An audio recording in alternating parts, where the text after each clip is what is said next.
Good evening and welcome to the inauguration of the Jewish University of the Jewish Community Center of Southern Nevada. My name is Ayelet Blit and this is my co-chair, Lauren Eisenberg. Thank you. This new endeavor would not have happened without the help of very many people. We reached out to organizations within the Jewish community who embraced the idea of JU and became our community partners. Our hard-working committee came to every meeting with ideas, feedback, and a willingness to do whatever had to be done. The staff of the JCC, led by Executive Director Jeff Metz, supported us tirelessly. And in particular, we would like to acknowledge the Mob Museum. It was a pleasure working with you.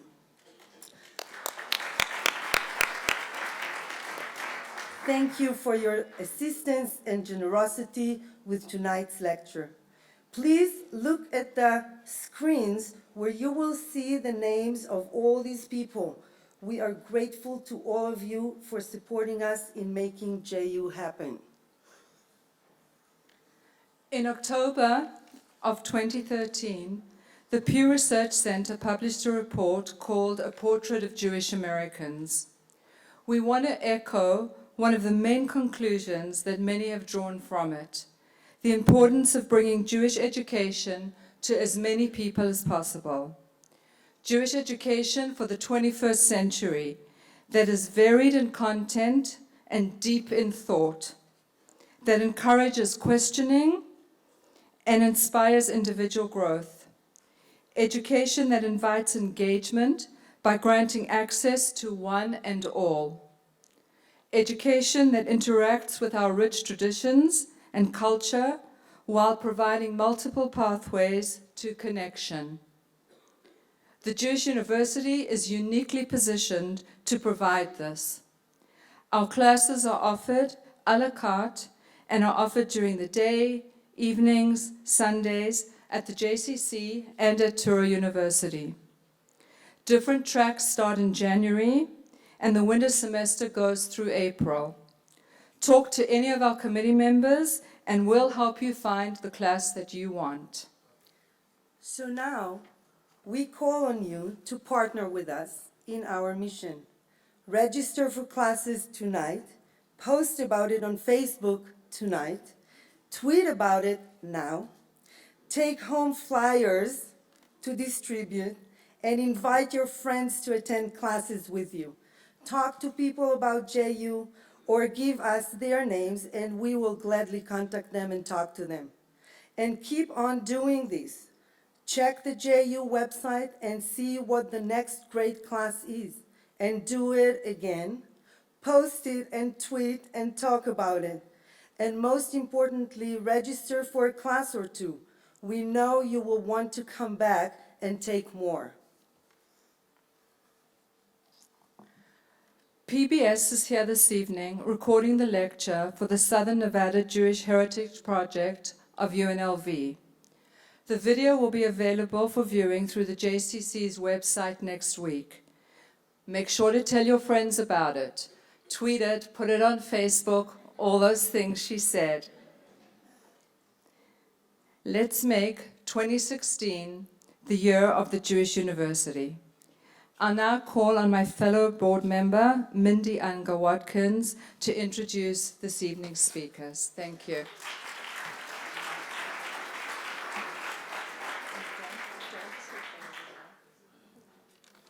Good evening.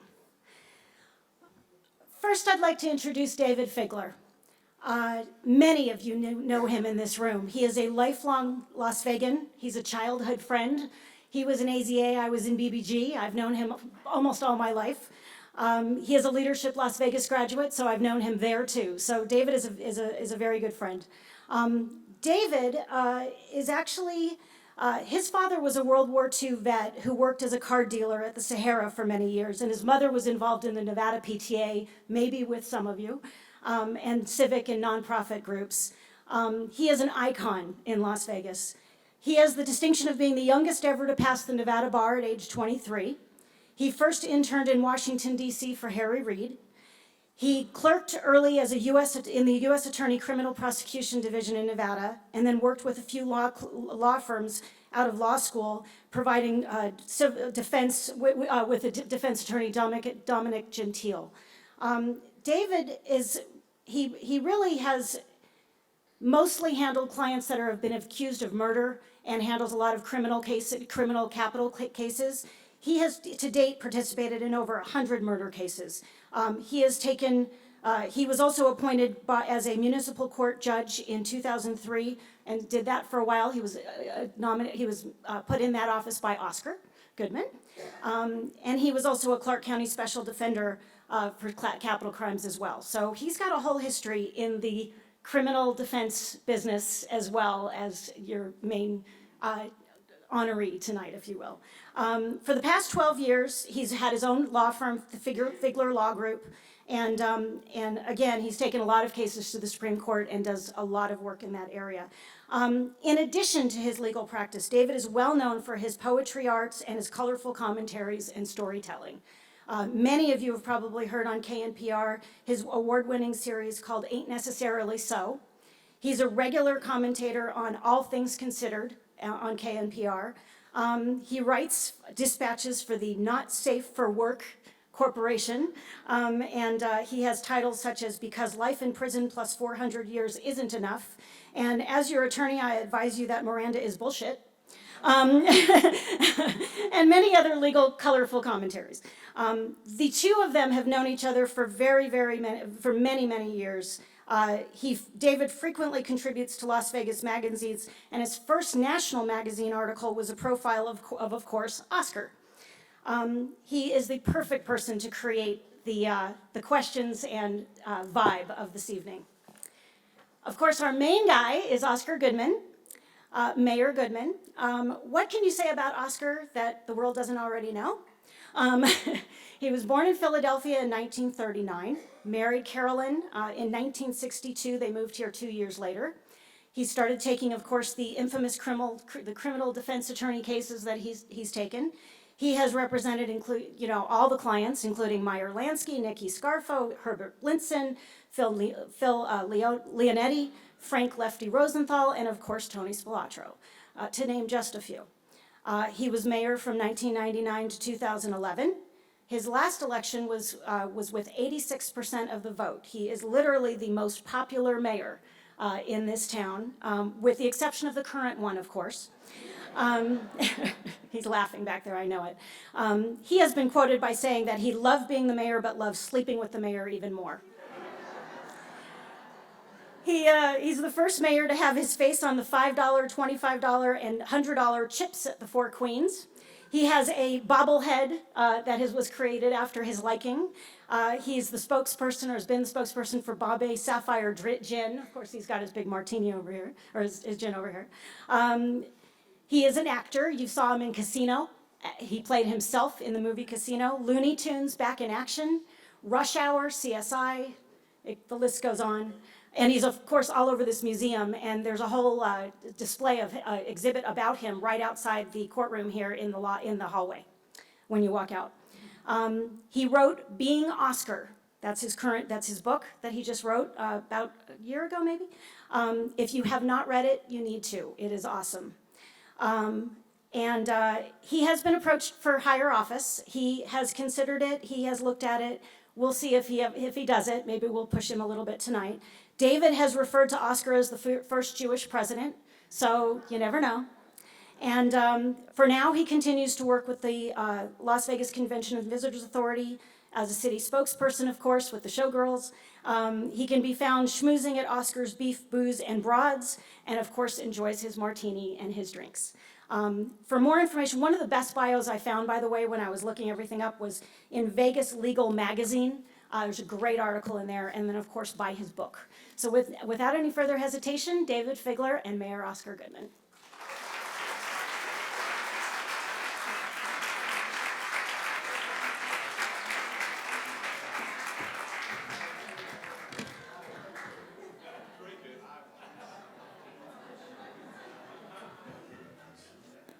Hi, everybody. Before I start, I have to tell you that... You're going to rat me out No, first? forget about it. Yes, I am. Snitch.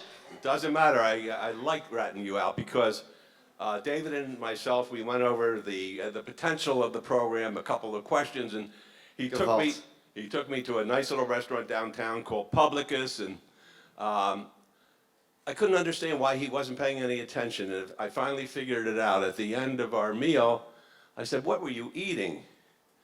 And it's fitting because here we are at Jewish University, the opening program, and it was a pork belly sandwich. So that tells you a little bit about the guy who's on the stage with me, okay? Welcome, everyone, to the inaugural Jewish University Master Class by the Master Oscar B. Goodman. We decided to call it the Kosher Nostra, which I thought was very clever. But there were alternate titles, right? One was Leave the Gun, Take the Knish. You like that one? Forget about it. Will you start the program? These people came to learn something. They came for the humor, sir. Right, no, They came not for to the humor. listen to your nonsense, please.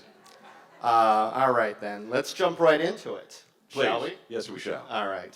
So we're going to talk about the influence of the Jewish experience in Las Vegas on organized crime and vice versa. But let's start with Oscar B. Goodman.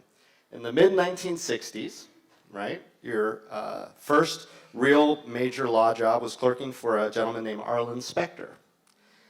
He later became the district attorney in Philadelphia. That was for many really years. in the early 60s. Early When I was 60s? at law school at the University of Pennsylvania. Right. Arlen was in the district attorney's office there, and he was in charge of the appellate division. And I had just gotten married to Carolyn, and I hated the fact that I wasn't earning. She was sort of working my way through law school, and I didn't like law school. I loved college, but law school was boring. It was everybody was trying to go into corporate law just with the idea of making money, and I was interested in civil rights and civil liberties. So I went down to the DA's office and didn't know anybody there, and I said, "Could you give me a job?" And I was earning $1 an hour working for Arlen. It was a great experience because he was a masterful teacher, a great mentor, and that's what really brought me out here, because a wealthy widow was killed in Philadelphia, and the two fellows who killed her took $300,000 from under her mattress and came to Las Vegas to launder it at the crap tables here in Las Vegas, and they were arrested and brought back to Philadelphia for trial, and Arlen assigned me the responsibility of going over their testimony. And it was one of these cold, like tonight, it was a cold, dreary night, and the wind was just blowing through this old city hall where the DA's office was situated, and the two officers said, "What are you doing here?" And I said, where else is there? They said, "Las Vegas." I said, "You got to be kidding." They said, "No, it's a great place to live." So I went home that night, and I woke my wife up. I said, "Sweetheart, how would you like to go to the land of milk and honey?" And she said, "I'm not going to Israel." So you went to Israel, or Israelite here in Las Vegas. Here's a question I got about Specter, though. He became a well-regarded U.S. senator, but he also served on the Warren Commission. So obviously the first question is, with your old mentor and friend Arlen Specter, he must have told you who really killed JFK. Well, I think if you've ever been down to Dealey Plaza, have you made that visit? You should, because it's part of Americana down in Dallas. It's impossible. It's absolutely physically impossible for Oswald to have murdered the president by himself.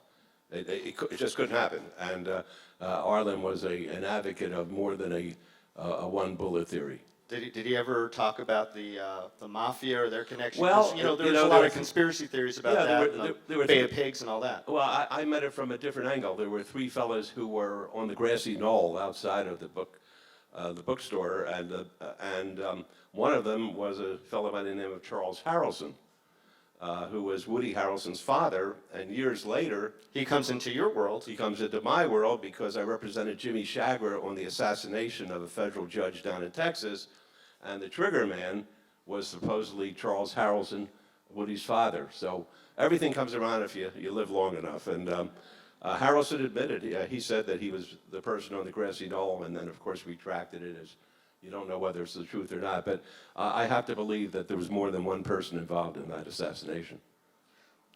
You worked in the prosecutor's office, but you were mostly working on civil cases. And when you came out to Vegas, that was your first job too, was working I with was a civil clerk. cases. I worked for a gentleman, I don't know whether you've lived here long enough to remember Ted Marshall, but he was a very decent fellow. And he was He had a lot of issues when he was the district attorney here, but he gave me the opportunity to really get my first job here in Las Vegas, and I love him for it because it's been a great life living here since 1964. It got no better. It couldn't have happened anyplace else where I had a wonderful practice by accident, and I could tell you about that too, but and then to become the mayor of the great city of Las Vegas, and then to make United States history with my wife being the first mayor to be sworn in by a spouse in the history of the United States. And she did a great job tonight at the She state. did a great job in the state of the city. It's really good.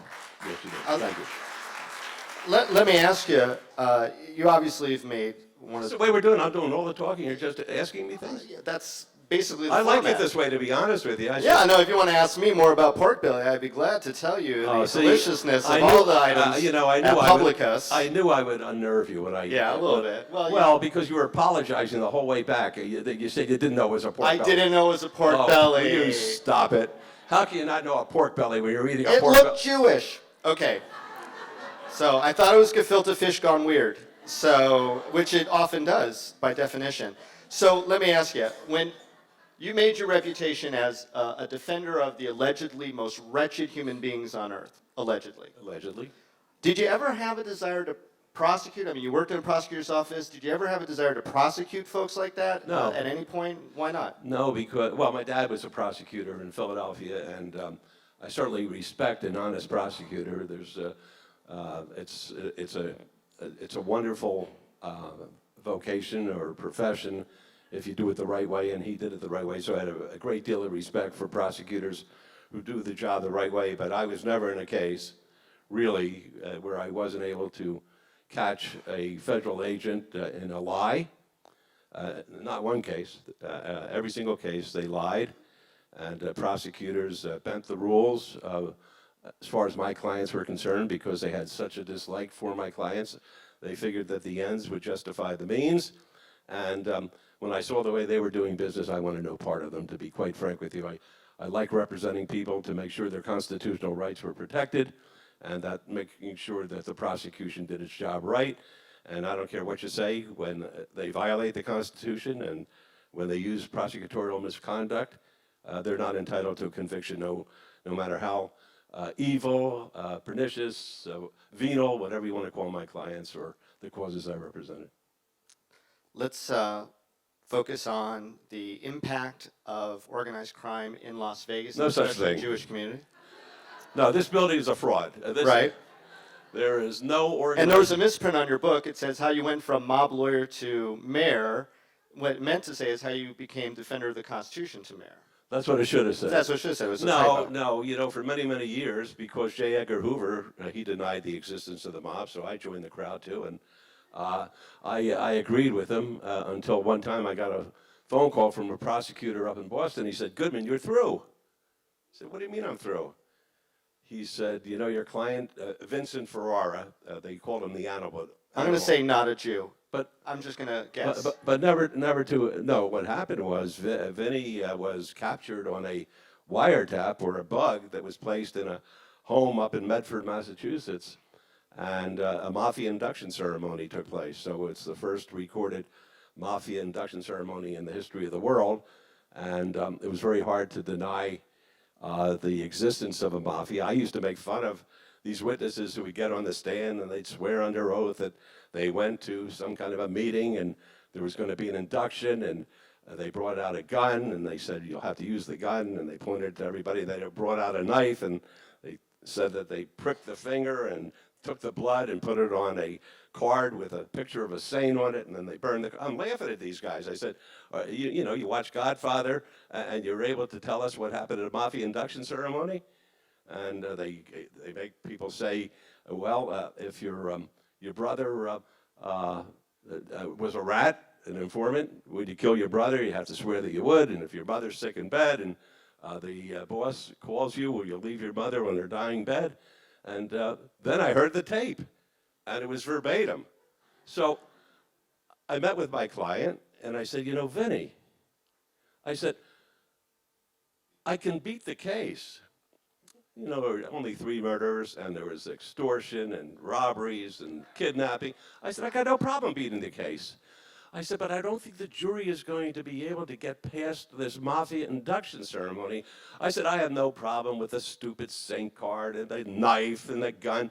That doesn't bother me. I have no problem, to be quite frank with you, about killing your brother if he's a rat, because that goes back to the Judeo-Christian way of doing things. That's what happens. You kill your brother when they're rats, and nobody really cares. But this thing about leaving your mother on her deathbed to go see the boss, I said, I don't think I'll be able to get past that. And then he said, well, next time we'll leave that line out. So what was the question, David? So the question was, how did you personally influence the mafia? And I think we have our answer. You took out a line from the script. Good job. Made it go a little quicker. Hey, let's talk about some of the Jewish characters in the outfit. Let's start with probably the biggest, I'm going to just imply alleged throughout the whole thing, Jewish mobster, Meyer Lansky. Now, Meyer Lansky was your one-time client. So let's talk about that as a bookend. Why don't you describe what you know about Meyer Lansky, the development of Las Vegas and Meyer Lansky, and then tell me about your case with Mr. Lansky. Okay, well, of course, Meyer Lansky was supposed to be the head of organized crime financial arm, and he was the partner, supposedly, with Lucky Luciano, and they were involved in all types of criminal activity, according to the government, back on the East Coast primarily. And a lot of people said that I was sent out from Philadelphia to represent the mob. Well, my wife and myself got here with $87 in our pocket, and I can assure you that if I was sent out to represent the mob, I would have had a lot more money than that. And it's funny the way life has different paths, and my path always took the sunny side. There was a little character in a comic strip called Little Abner. I don't know whether you remember Joe Blistic. Wherever Joe Blistic went, there was a little cloud over his head, and it rained on poor Joe Blistic. With me, wherever I went, the sun shone right on my head, and I was very, very fortunate. And Carolyn, believe it or not, was one of the first card counters that I ever knew. She didn't know she was a card counter, and nobody called them card counters at the time, but my dad gave us a wonderful gift when we came out here. He would send us $25 a week to be spent solely on entertainment. It couldn't be used for rent, couldn't be used for a car payment, had to be used for entertainment. So each week I would take her out, and we would go to the Hacienda, which is where the Mandalay Bay now is, and we would have a nice dinner in the charcoal room there, and at the end of dinner, she would take whatever money is left over, usually it's about $10, and she would go to the blackjack table, and she would play. And in those days, it's a lot different town than it is today. The dealers were friendly. You would talk to them, and you would go back and forth, and they would get to know you. And I saw they built these beautiful places, not by people beating them, so I didn't want to be considered a sucker. I stood behind Carolyn while she was playing, but I was talking to the dealer as well. One day he calls me in my law office. I had a law office on top of a flower shop at Las Vegas Boulevard and Bridger. And I had a little bridge table there with 4 little folding chairs. That's the way I started out. And he said, I have a financial problem. I'd like to file bankruptcy. So I said, come on down, and charged him $250, including the costs. And he was happy. I wrote it out in hand, and he signed it, and we filed it. And he was a happy client, and I was a happy lawyer because I was able to make a little bit of money. And then one day, and this is the way it all started, a phone call goes into the Hacienda, and somebody in the pit picks it up. It's a pit boss. And the fellow on one end of the line says, who's the best criminal lawyer in Las Vegas? Now, nothing's changed in Las Vegas today from then. Everybody in Las Vegas knows everything. And nobody says, I don't know. And thank God for that, because the fella cups the phone, and he says, who's the best criminal lawyer in Las Vegas? And the fellow I did the bankruptcy for said, call Oscar. And that's how it all started. I got a phone call. Guy says, come over to 1500 St. Louis. I'm going to hire you on a case. I have your retainer, and you better win it. So I said, Carolyn, would you like to take a ride? And we drive up, and the guy comes to the door, and he says, here's 3 dimes. I had no idea what he's talking about. He hands me an envelope. And he said, tomorrow you'll get a phone call, you better win this. Well, I went around the corner, I said, sweetheart, I got to stop the car and see what he's talking about. I open it up, I see 30 crisp $100 bills. I had never seen $3,000 in my life at one time before that. And then I became nervous. Because apparently there was a quid pro quo that was expected. And in return for the $3,000, I was supposed to win the case. Well, the fella who called wanting to know who the best criminal lawyer was a gentleman by the name of Mel, and he had a nickname, the Professor, because he's a very smart guy, Horowitz, and he had all the We're getting into Jews now. Yes. Okay, good. Well, Mel Horowitz, the professor.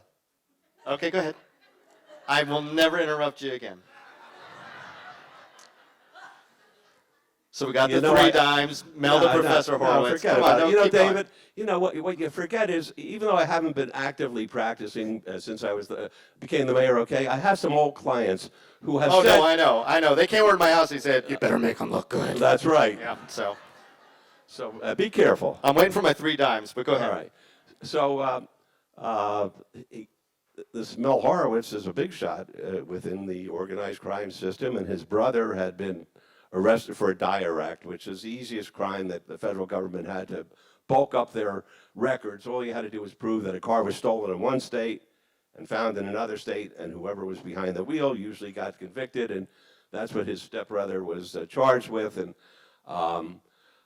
we walked over, well, I met him the morning that the trial was supposed to start. They were both in my office. I dressed his brother up very nicely, and I said, I have to go over to the courthouse, make sure everything's in order. And I came to this building, this very, very building. This is where I tried my first federal case, in this very, very room. And what had taken place before that in this very, very room is the Kefauver hearings with Senator Esther Kefauver. Which we'll get to. From Tennessee, came and he held hearings about organized crime back in 1950 in this building. But this is where I came, and I went to the clerk's office, and I said, ma'am, because I had never picked a jury in a federal case, I had no idea how to pick a jury. I said, ma'am, this is a case that involves a question of law. Really, the facts don't mean anything here, and I'd like to waive the jury. So she said, well, I'll talk to the judge, and she came back and said, the judge has already summoned the jury in. Well, with that, and there will be a plaque which will commemorate this event. On the third step on the left of this courthouse is where I parked it. I mean, I threw up right on that step. There will be there's going to be a bronze plaque before I'm through, right on that step. And I went back to the office and I said, oh boy, we're going to beat the living daylights out of these people. And it was on Valentine's Day. And I think the jury felt so sorry for me that when they went out, they were all looking at me, and I said, I went like that. I thanked them for their service and started to walk back to my office with the client and the mobster brother. And the mobster brother says, is it better that we have a quick verdict or one that takes a long time? Oh, I said, there's no question about it. The longer it takes, the better. And I walked from here to Las Vegas Boulevard and Bridgeway. It took us about 3 minutes, and the phone was ringing. We have a verdict. I said to him, see, I told you. And we came back here, it was not guilty. And as I said, I think the jury felt sorry for me. But this is the funny part about life. Mel Horowitz knew everybody who was involved on the East Coast as far as organized crime was concerned. And he had a case referred to me where I tried the first wiretap case under the Omnibus Crime Bill back down in Miami. And my client was a bartender from Las Vegas who was calling information to two Jewish fellows down there, Marty and Jesse Sklaroff, a father and son. They had the phones at the Miami International Airport bugged, believe it or not. And one of the great stories was the FBI was standing in crates taking pictures of these people using the payphones there, and two African-American porters lifted up one of these crates and started carrying away. And the FBI agent said, stop, we're the FBI. And these two guys, I think, are still running right through the airport. But my client had a minuscule role, and I kept on moving for severance to have him taken out of the case. And the judge finally granted it. So my client went home, and the others said, "Why don't you stay down here and help us with the case?" And I developed a reputation because my client, it had nothing to do with a wiretap. He was severed out. They never tried him again. Everybody else was found guilty, but they said Oscar Goodman won the first wiretap case in the United States. And from that point on, I got every wiretap case in the United States. On December the 12th of 1970, I was hired in 19 different cities by fellows whose last name ended in vowels, and they were not Israelis. And I got lucky there too because the wiretap statute made it mandatory that the Attorney General, who was then John N. Mitchell, or one of his delegated assistants, and there were 9 of them, had to authorize it. And because I had all these different cases, I had them all strewn in front of me, and one of my clients said, "Wait a second, there's something wrong here." And I said, "Don't bother me, I'm studying." He said, "No, there's something wrong here." I said, "Please don't bother me." And finally, he says, "You gotta look here." And the signature of the criminal division chief, Will Wilson, was different on 2 different documents. And I would never have known that had I just had one case, because I wouldn't have known the difference. But having multiple cases, I could tell the difference of the signatures. And I deposed John Mitchell, and he tried to lie, and I told him that he deserved Martha. And we were able to get all of these cases dismissed. So I was then the genius. I had nothing at all to do with the wiretap. I was the genius of wiretaps, and that's how my practice really began. And as a result of that, when Meyer Lansky was indicted here, Related to skimming at the Stardust? at the Flamingo. Oh, Flamingo, right. At the Flamingo, he and a couple of other local fellas, and a fellow by the name of Sam Cohen and Morris Landsberg, who had the Fontainebleau Hotel down in Miami, they were indicted with him because they had an interest in the Flamingo. Lansky, his primary lawyer, was one of the lawyers in the case I had in Miami, and he said, Oscar's a nice fellow, why don't we use him as a local counsel? So I would move to have Lansky severed out of the case here because his health was poor, and everybody else went to trial while Lansky was walking his dog at 21st and Collins in Miami, and they were all found guilty, and the judge finally dismissed the case against Lansky, so I was a hero there. And a very interesting story. This is my favorite Jewish story. I got a lot of stories, but my favorite Jewish story. Sam Cohen, one of the 2 fellows who won the Fontainebleau, he was in prison. I think Judge Foley gave him a year and a day. And he's in prison. And he calls me up and he says, Mr. Goodman, he's a very formal fellow. He said, Mr. Goodman, I need your help. I said, Sam, I'm not really your lawyer. He had a great lawyer, had Edward Bennett Williams, a great lawyer from Washington. He said, no, I need your help. This judge out in Las Vegas seems to like you, and I need a big favor. My mother, who I have never missed a Seder with in my entire life, doesn't know that I'm in prison. Could you get me to go to the Seder? And I said, I'll tell you, it sounds righteous to me, Sam.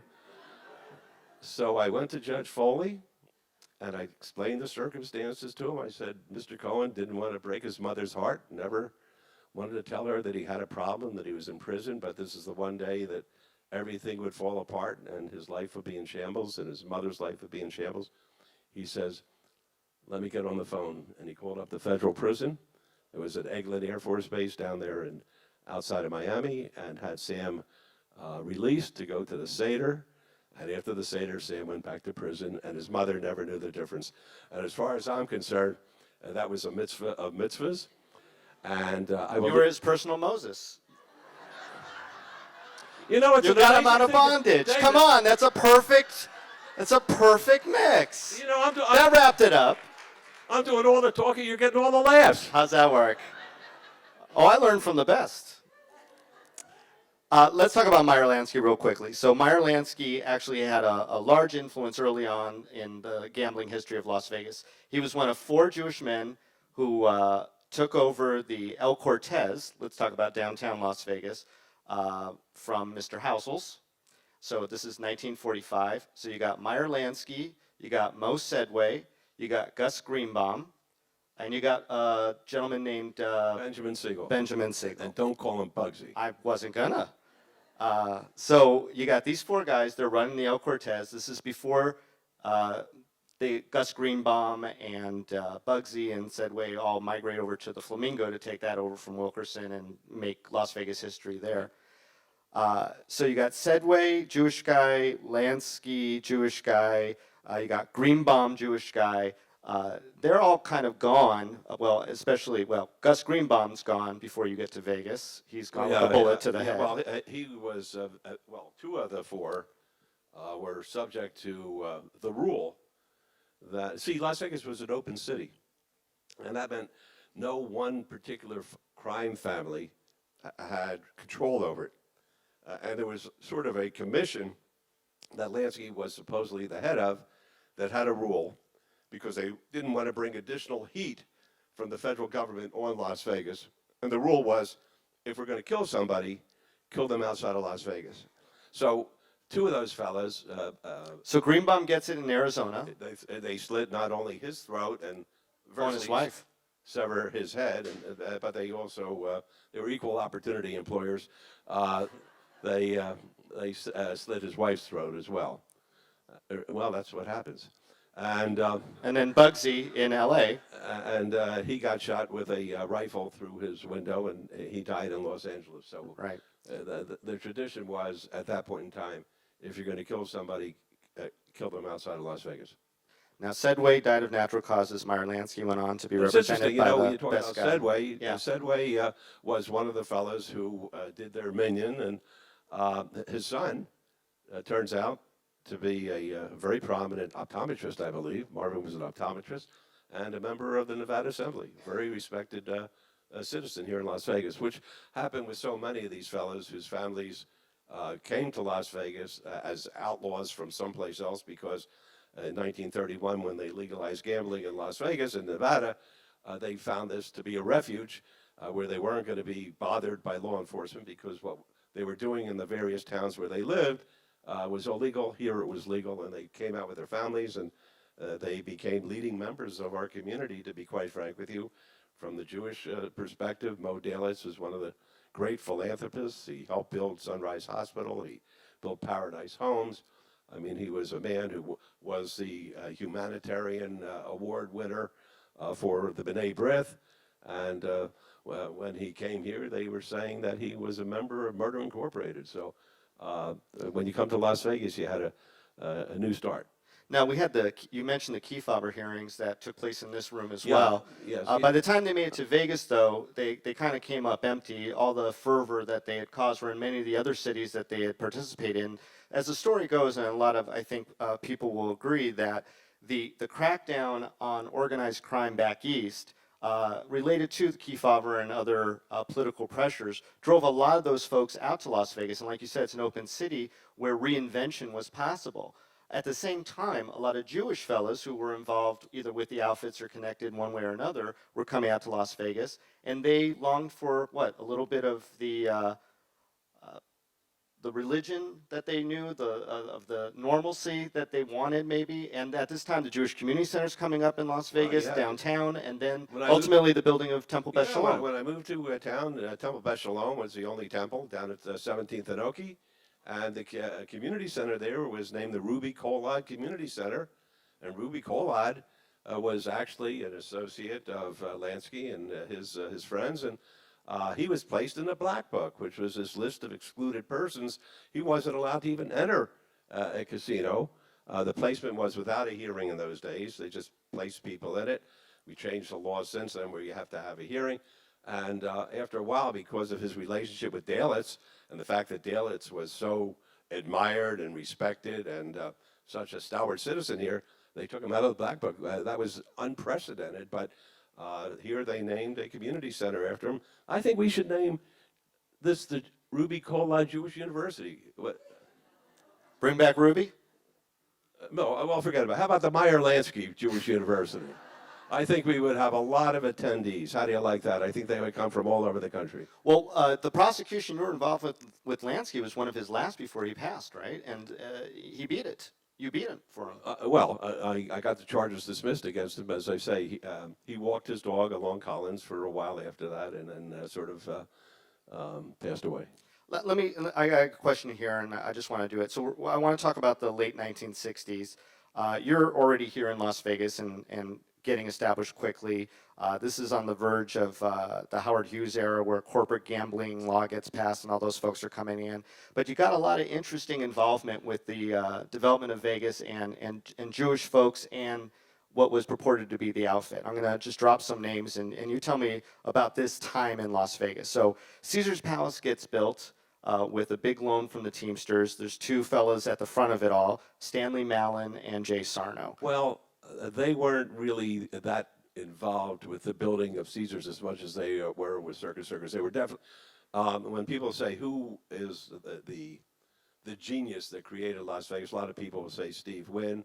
And of course, Steve made phenomenal contributions as far as his complexes. But the fellow who was really behind it was Jay Sarno. Jay Sarno was the genius that created the themed hotel of Caesar's Palace. And then he was before his time when he developed the Circus Circus. And then he had a schematic to build a place called the Grandissimo, which would have been, I think, 7,500 rooms. It would have been the largest hotel in the world at the time, but he never was able to fulfill that. Stanley Mallon was his partner. They were partners down in Atlanta, Georgia, with a motel down there, and they came out here. And Stanley and his wife now are very, very involved with Beth Shalom. I think that Sandy Mallon was the president and is now president emeritus of Beth Shalom. She was there when they moved synagogue from the Old Town, downtown neighborhood right, over to... That's correct. Somewhere. And I represent, well, it's interesting, Carolyn, when Caesars opened up, she was the executive secretary for the owners.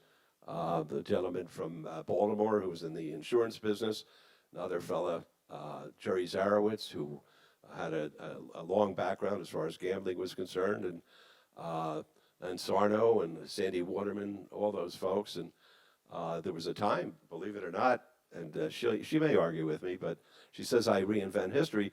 There was a time that they offered her the presidency of Caesar's Palace, but she decided that it was time for us to start our family, and she passed on it. But we were close to those people, and then... And let me drop some other names here. So wait, I'm not through. Oh, okay. I was going to keep it going on I that. can tell you a good story about Sarno. All right, let's hear about Sarno. So Sarno's this genius, the government didn't like him. They felt he had contacts with the Teamsters Union, and the Teamsters Union pension funds were bringing money to Las Vegas. Not to mention Jimmy Hoffa. And Jimmy Hoffa, well, they said he was very friendly with Jimmy Hoffa as well, and they brought a case against him where they charged him and Stanley with paying a $78,000 bribe to the IRS. And I was representing Sarno, and we went to trial. Once again, it was a wiretap case and a bug case and everything. And the one conversation that we relied on was the one conversation that was not recorded. It took place in the sauna over at Caesars between the IRS agent who was trying to get him to go for the bribe and Sarno. And we're trying the case. And Stanley was a quiet fellow. I don't know whether you know Stanley Mallon, but he's the nicest, quietest guy in the whole world. And Sarno's a little bit like me. He's a loudmouth. He's an impresario, a ringmaster, and a colorful guy. And nobody liked Jay. Everybody liked Stanley. And Jay says to me, I want character witnesses. I said, Jay, there's no way in the world I'm going to put your character into issue in this case. He says, but Stanley's going to have character witnesses. I said, Stanley can have character witnesses. People like Stanley. They don't like you, Jay. So he calls me up before we start our defense. He wakes me up at 2 o'clock in the morning. He says, if you don't bring character witnesses for me, you're fired. I said, I'm going back to sleep. I'm fired. Next day I go to court. He says, I want character witnesses. I said, you're not going to have character witnesses. Right in this courtroom, by the way. And Stanley's lawyer was Harry Claiborne, and Harry calls the chancellor of the university, Donald Bepler, and says, please state your name, and he says, Donald Bepler, And what do you do for a living, Mr. Bepler? He said, no, it's Dr. Bepler. He says, what do you do for a living, Dr. Bepler? Well, I'm the chancellor of the University of Nevada, Las Vegas. And do you know my client, Stanley Mallon? I do. And how do you know him? I know him both professionally and socially. And do you have an opinion as to his character trait for honesty and integrity and truth and veracity? And he says, I sure do. We did tell the ladies and gentlemen of the jury, and the jury used to sit over there, tell the ladies and gentlemen of the jury what that opinion is. He says, it's excellent. With that, Sarno, who had a toupee, sitting next to me, starts hitting me in my rib. And the jury's looking at him. His face is red. The toupee begins to turn a little. And I said, Jay, behave yourself. He says, I want character. I said, I'm not going to call character. And the judge says, is there a problem there, Mr.? I said, no problem, Judge. And the toupee starts turning a little bit more. And then Claiborne calls another character witness in the same question. And what do you have an opinion as to his reputation for truth and veracity? Yes, excellent. Sarno says, if you don't call him, I'm going to stand up and I am going to fire you right on the spot. I said, quiet. The jury's looking at you. Your toupee is halfway off your head now. Your face is as red as a beet. I am not calling character. The third one was a fellow by the name of Robert L. Smith, who was a contractor in town, and they used to play cards with each other over at the Las Vegas Country Club. And he says, Mr. Smith, Claiborne says, do you know my client Stanley Mallon? He says, I sure do. And how do you know Mr. Mallon? Oh, we know. We've done business together, and he's a friend socially. Do you have an opinion as to his character? Excellent. Sarno at this, and now the jury is really, they're worried that the toupee is going to fall off. That's how bad it's hanging on the back of his head. He said, if you don't ask, I know this guy, and you better ask him about me. I said, Jay, judge says, Mr. Goodman, is there a problem? I said, no, Your Honor. He says, ask. I said, no. Yeah, Your Honor, I have a question of the witness. And the judge looks down at me, and he says, you do? I said, I sure do. And I said, Jay, you know, when I ask this question, this is going to give the prosecutor the opportunity to challenge your character trait of dishonesty, of your reputation. They're going to bring out Reader's Digest articles. They're going to bring out Look magazine and Life magazine. They're going to bury you. They're going to have, he says, ask him. I said, all right, Your Honor. I have a couple questions of Mr. Smith. I said, Mr. Smith, do you know my client, Jay Sarno? And with that, Jay sort of puts the toupee back on. And he sits up like this, and he's looking at the jury. And I said, how long have you known him? And he said, oh, about 15 years. And I said, how do you know him? Oh, I know him from around the country club, and we've done business together. I said, do you have an opinion as to his character trait for honesty and integrity and truth and veracity? He said, I do. I said, tell the ladies and gentlemen of the jury what that is. He said, it's fair. I said, I have no further questions. And I said, Judge, I said, do you see the prosecutor? You see that box? You know what he has in that box? He has Reader's Digest. He has Look magazine. He has Life. He's going to start. Not in my court, the judge says. Whew, that was the end of it. So Sarno, we're waiting for the jury. He says, let's go over and, oh boy, did he have ice water in his veins. Let's go over to Las Vegas Country Club, and I'll make you a bet. And I'll bet on anything that moves. I'll bet on a cockroach, whether it's going to go left or right. And I mean, I'm a degenerate when it comes to gambling. So he says, I'm going to make you a proposition. There's a little putting green there. He says, I bet I can beat you on all 18 holes. And I'm saying, you know, the odds, I got to tie him on one, don't I, David? Well, he beats me on all 18 holes waiting for the jury. And finally, he's acquitted and went back to being a very nice member of the community, actually. Sure. And he raises kids Jewish, too. Yeah, he has three wonderful children, two sons, well, four. He has two sons, one of whom lives here, another in Carlsbad, and two lovely daughters who are very professional and married to wonderful people. So there's a bunch of... Excuse me? I'm sorry, Judge? Very active in the Jewish community. Yes, they are. So there was a lot of names that we've seen on Well, buildings over the name. years. Yes, Yeah, no, one I'm going to name. ask you some more. Okay. Well, I'm just going to mention some names. So there's guys like Jack and Trotter over at the Sands. You had Hank Greenspun over at the Flamingo and later at the Desert Inn. Burton Cohn at the Desert Inn. I had some goldfish in here, and they did not get They, cirrhosis. they did not. They're preserved on one of the exhibits out there, I think, as you will be. but not for a very long time. But I would come see that. I would come see that. In 40 years or 50 years, how much longer you want on Earth? I don't know. My You tell wife me. says I will never have to be embalmed. So there you go. Right. You're like a pre-built-in Lenin. They'll come and they'll say, "Oh, he looks so lifelike," and you go, "I am lifelike. I'm still alive."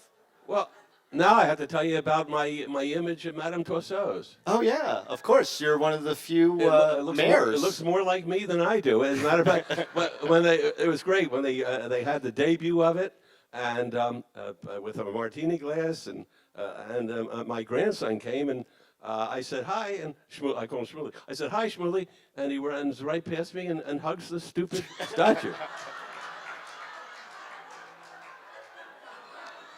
Well, nobody ever said Shmuley was smart.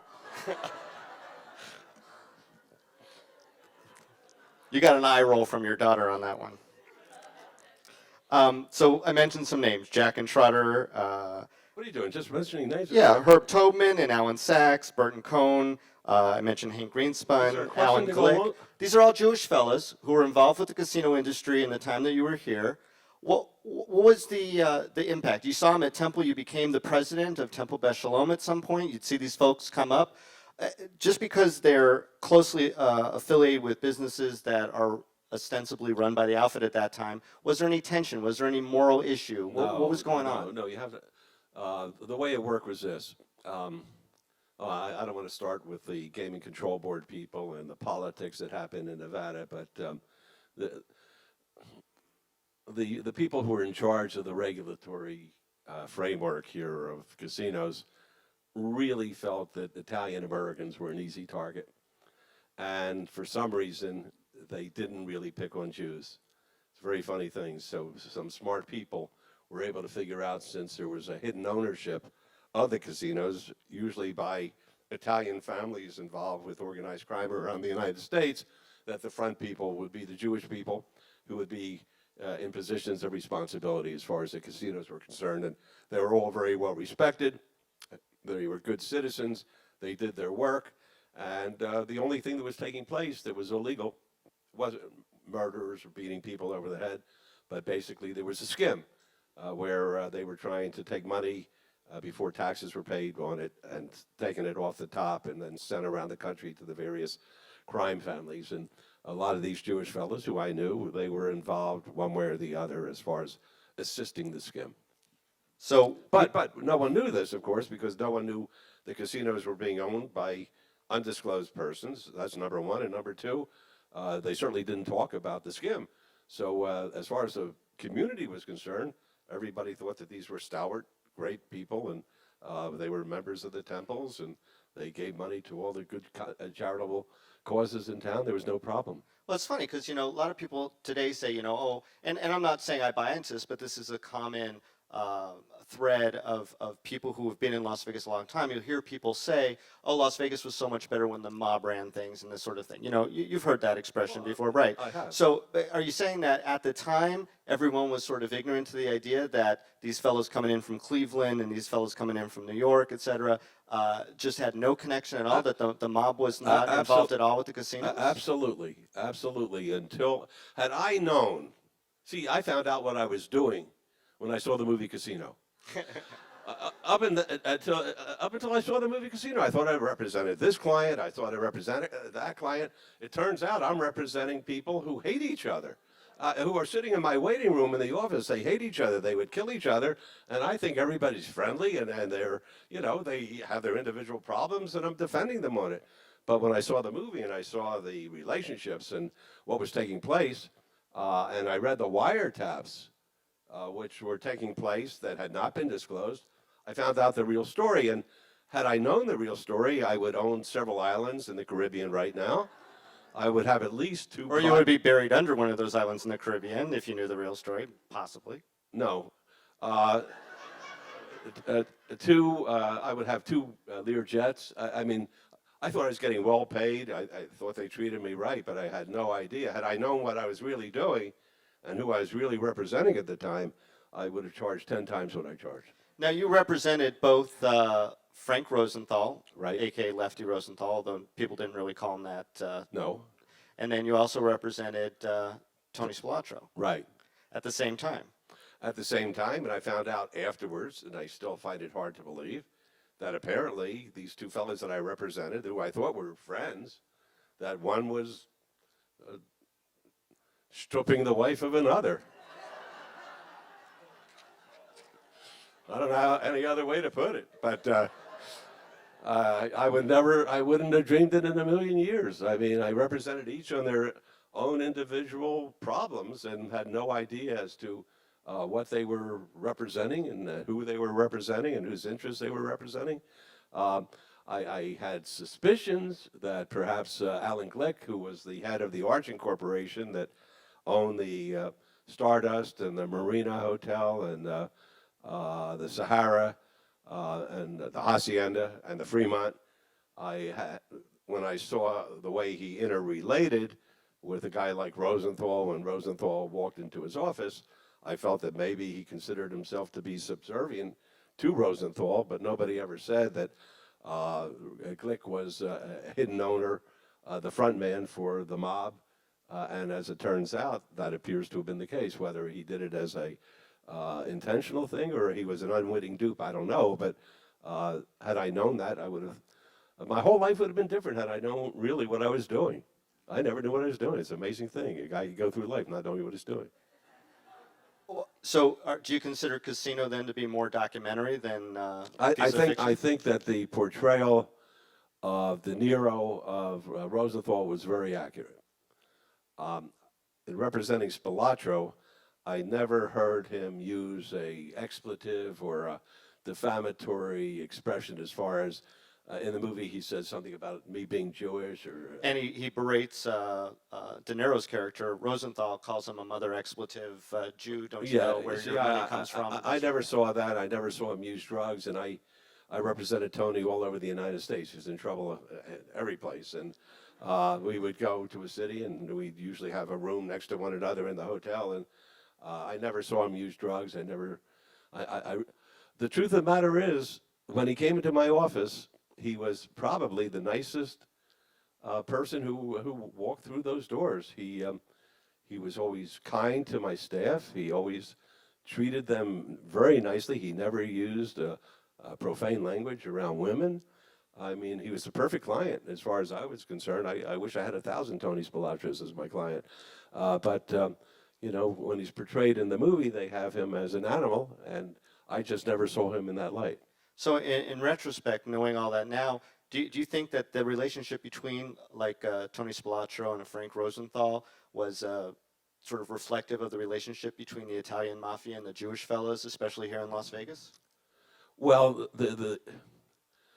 the government took the position that Spilatro had been sent out here to represent the mob's interests, and basically that he was Chicago's representative, and Chicago was sort of one of the major hubs of organized crime as far as the government was concerned, and that Rosenthal had a background of being a very sharp odds maker and bettor. I never knew him in Las Vegas to be a bookmaker, and I think that they each had their roles. Rosenthal really revolutionized, no one gives him credit for this, he revolutionized the casino industry in Las Vegas. He's the first one to build the prototypical race and sports book as we know it today. Everybody copies what he did at the Stardust. He's the one who was able to bring Siegfried and Roy from the Frontier Hotel over to the Stardust and to entertain there. So, and he was the one who had the show at the Stardust. He's a very interesting guy, very smart guy, and I learned a lot from him in the sense that when he was walking around the casino floor, if he saw a cigarette butt on the floor, he picked it up and he threw it in the ashtray and asked who was responsible for that and then fired the person. That's the way he would do business. There was no tolerance for anything other than perfection with him. Tony, on the other hand, was more of a street fella and had very little pretense about him. So, in retrospect, we're going to feel comfortable calling you a mob lawyer who maybe didn't know he was a mob lawyer at the time. Well, I was a mob lawyer. I didn't know I was. Right. Now, there were a couple other fellows in our community. Now, first of all, you rose to great prominence. I mean, the mayor of the greatest city in the world. You were the president of Temple Beth Shalom. That must have been an exciting experience as well. I'll tell you this way, okay? I was president of Beth Shalom for 2 years, okay? I was the mayor of Las Vegas for 12 years. I represented the mob for 35 years, okay? The worst 2 years of my life is being president of Beth Shalom.